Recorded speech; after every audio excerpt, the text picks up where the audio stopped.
Bill O'Reilly here, Tuesday, August 4th, 2020. You are listening to the O'Reilly Update. Here's what's happening across our nation. Seattle unveils its plan to downgrade the police department. COVID strikes the St. Louis Cardinals. Singapore requires all visitors to wear electronic tags to slow the virus. Violators face severe penalties. Also ahead, Barack Obama is back and Joe Biden has him.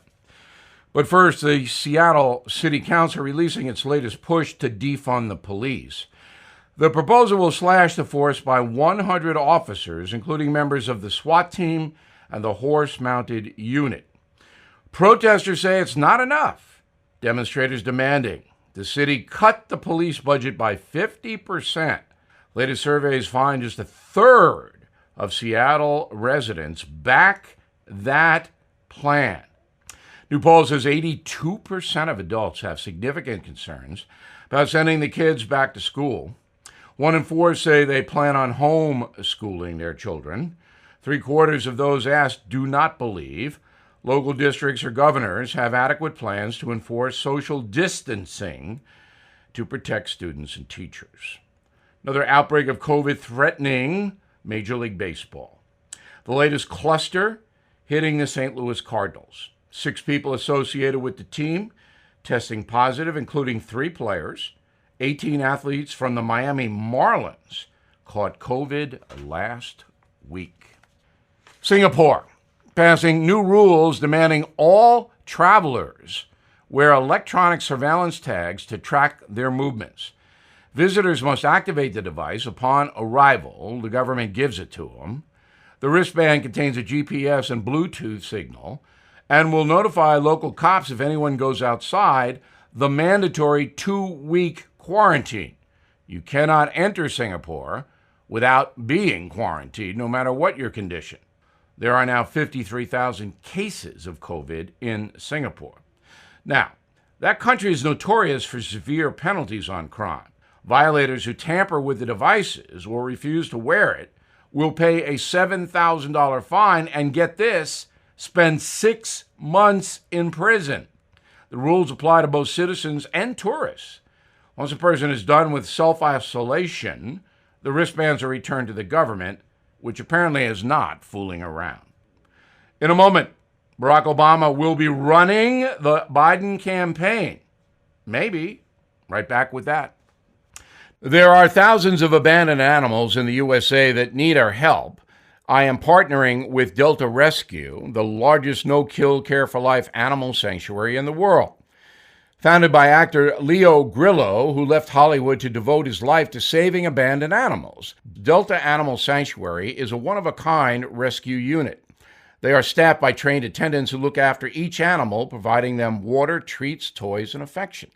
Support Delta Rescue and put your legacy to work. Each life-saving gift helps Delta fulfill their mandate to rescue and care for animals. Request a free estate planning package at deltarescue.org/bill. For a limited time, please watch The Rescuer for free only at deltarescue.org/bill. The Rescuer is an award-winning documentary about Grillo's 2-year rescue of a family of 21 dogs abandoned in the wilderness. deltarescue.org/bill. Time now for the O'Reilly Update message of the day. Is Barack Obama getting ready to guide Joe Biden into the White House? The former president has been kind of quiet for 3 years. He's writing a book, but nobody knows when that's going to come out. But the silence may be changing. He delivered last week the eulogy at the funeral of Congressman John Lewis. And Barack Obama really let it fly. Here are a few quotes.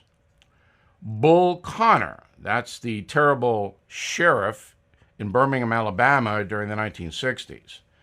Bull Connor may be gone, but today we witness with our own eyes police officers kneeling on the necks of black Americans. George Wallace may be gone, but we witness our federal government sending agents to use tear gas and batons against peaceful demonstrators, unquote. Well, with all due respect, I don't think that's fair at all. I don't think invoking the names of racists Bull Connor and George Wallace to apply it today is anywhere near a responsible statement by a former president of the United States. And to demonize federal agents by saying they used tear gas and batons against peaceful demonstrators doesn't seem to me to be true. I mean, maybe it happened once or twice, but I'm not seeing that on a mass level. I guess he's talking about the Lafayette Park, President Trump going to the church thing, but batons? When did that happen? All right, here's another quote from the former president. There are those in power that are doing their darndest to discourage people from voting by closing polling locations and targeting minorities and students with restrictive ID laws and attacking our voting rights with surgical precision, unquote. Again, I'm not seeing that. The states are in charge of how Americans vote for president. He says restrictive ID laws, Mr. Obama does.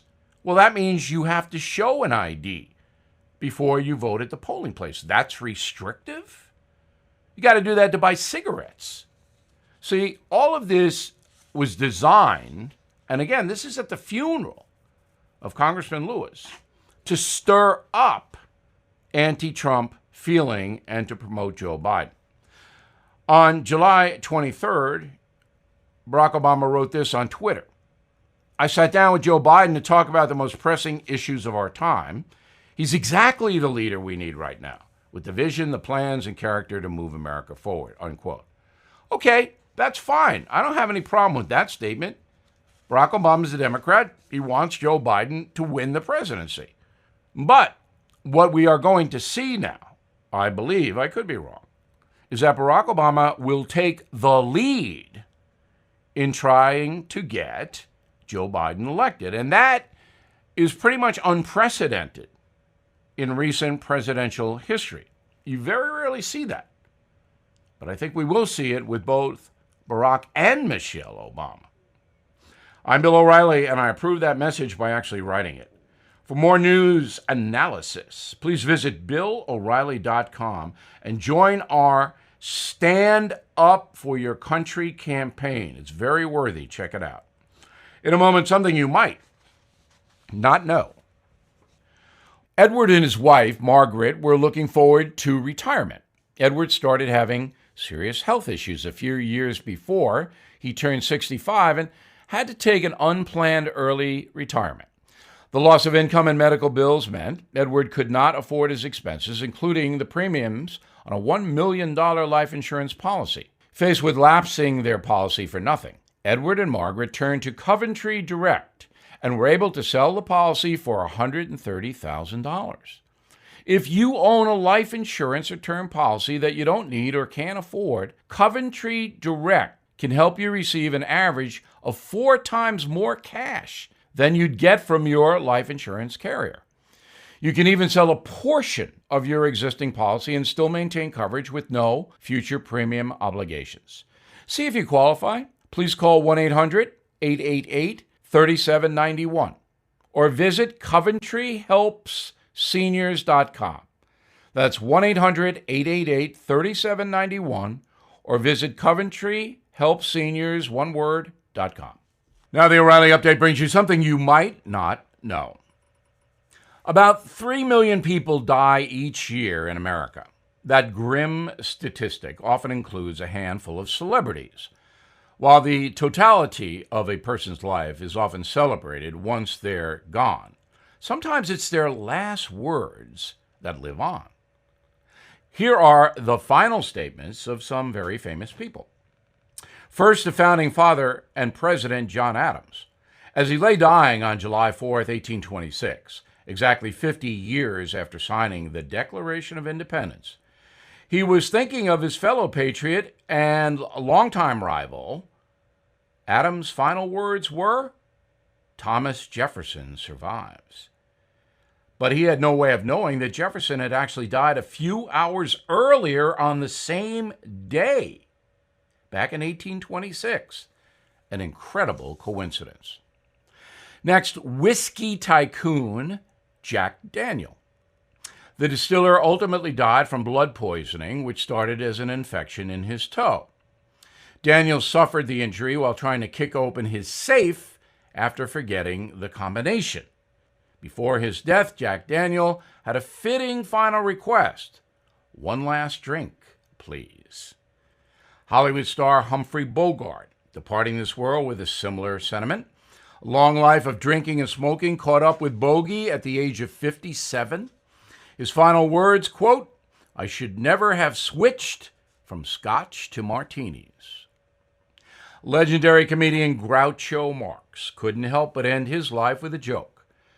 Before the vaudeville star died from pneumonia at 86, he allegedly turned to his doctor and whispered, "This is no way to live." Finally, Karl Marx, the father of communism, died in London on March 14th, 1883, from a severe case of bronchitis. He was 64.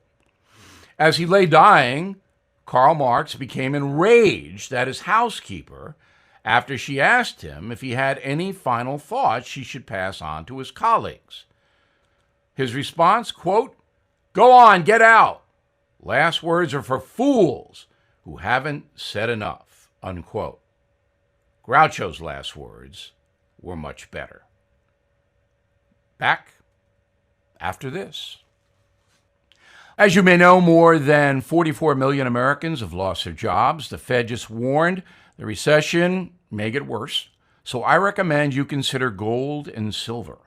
And the only company I recommend is American Hartford Gold Group. I trust them. I've done business with them. I recommend them. They sell physical gold and silver delivered right to your door or inside your IRA. And they make it easy. So please call them right now. And make sure you tell them that Bill sent you. And they will give you, ready? $1,500 of free silver on your first order. Since I've been recommending American Hartford Gold Group, gold is up more than 30%. So don't wait.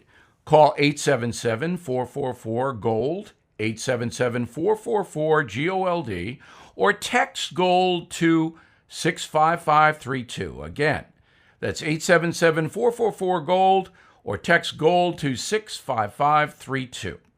Thank you for listening to the O'Reilly Update. I am Bill O'Reilly. No spin, just facts, and always looking out for you.